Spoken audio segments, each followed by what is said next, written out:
আসসালামু আলাইকুম ওয়া রহমাতুল্লাহ। প্রিয় দর্শক, স্বাগতম আপনাদের প্রিয় চ্যানেল খেজি ইসলামিক মিডিয়াতে। আজকের গুরুত্বপূর্ণ প্রশ্ন, ইসলামে ভোট দেওয়া কি জায়েজ? আর যদি দিই তাহলে কাকে দিব? এই বিষয়টি আজকের মুসলিম সমাজের জন্য খুবই গুরুত্বপূর্ণ।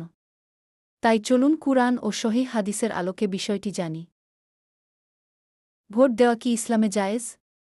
ইসলামে সরাসরি ভোট শব্দ নেই, কিন্তু শাসক নির্বাচন বা দায়িত্ব দেওয়া কি এই ধারণা আছে।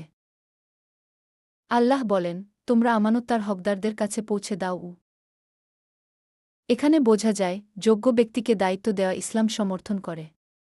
তাই অনেক আলেম বলেন, যদি ভোট দেওয়া হয় ভালো নেতৃত্ব আনার জন্য, সমাজে ন্যায় প্রতিষ্ঠার জন্য, তাহলে তা জায়েজ হতে পারে। এটাই সবচেয়ে গুরুত্বপূর্ণ অংশ। রাসূল বলেছেন, যখন আমানত নষ্ট হবে তখন কিয়ামতের অপেক্ষা করক। আমানত নষ্ট মানে অযোগ্য লোককে দায়িত্ব দেওয়া।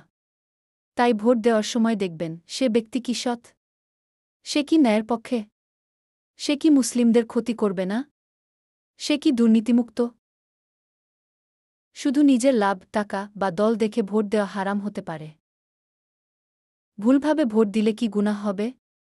যদি আপনি জানেন কোনো প্রার্থী খারাপ, জালিম, দুর্নীতিবাজ, তারপরও তাকে ভোট দেন, তাহলে এটা গুনাহ হতে পারে। কারণ আপনি অন্যায়কে সমর্থন করছেন। আল্লাহ বলেন, তোমরা পাপ ও জুলুমের কাজে একে অপরকে সাহায্য করো না।